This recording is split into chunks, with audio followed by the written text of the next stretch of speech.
folks, Nick Kuzvis here. Thank you so much for tuning in. You know, a question I get all the time is, what kind of line do I use on my spinning? Do I prefer braid? Do I, use fluoro, straight fluoro? What is it? I prefer using braid, and I use it in every spinning application that you can think of. Whether it's jerk baits, it's finesse stuff, drop shots, small crankbaits, top waters, anything that I put a spinning rod on, swim baits, I use braid to either a fluorocarbon or mono-leader. I love that. I love its suppleness. I love its castability.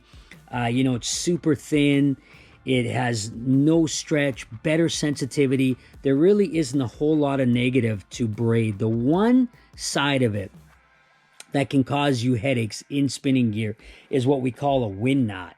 And a wind knot essentially is, when you open the bail on your reel, they call it a wind knot because sometimes that wind grabs your line. It makes it a little bit loose. So when you close the bail, you have this bit of loose line in there, or a loop in some cases, but some loose line. And then as you engage the reel and you start reeling, all of a sudden that tighter line wraps around that loop.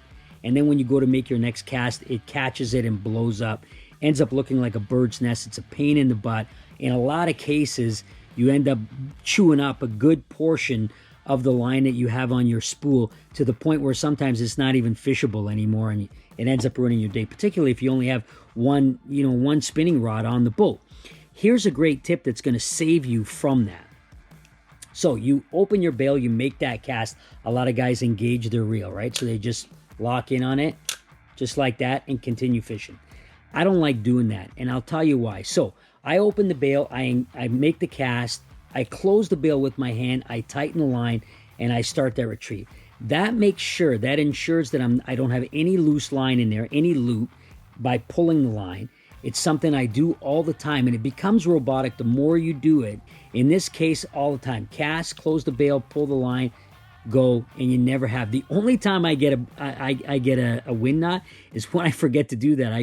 We get into a bunch of fish, and you're just getting hyper. I'm very ADD, like I mentioned to you, and I forget, and I end up closing the bail like that, and then the next thing I know, on my next cast, I get this blow up. But if I do this, I never have an issue with it. When I take guys out, especially young guys or just people that are young in fishing, I teach them from the start to cast that way. Open the bail, make the cast, close the bail, tighten the line, retrieve.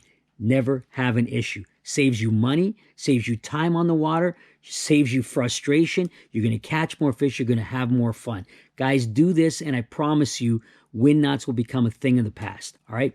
Thank you so much for watching. If you guys have any questions, please message me on either my YouTube channel where you're watching this or my Instagram account, Kuzvis_fishing, and I'm happy to help. It makes us all better fishermen. Guys, thank you, and see you on the water.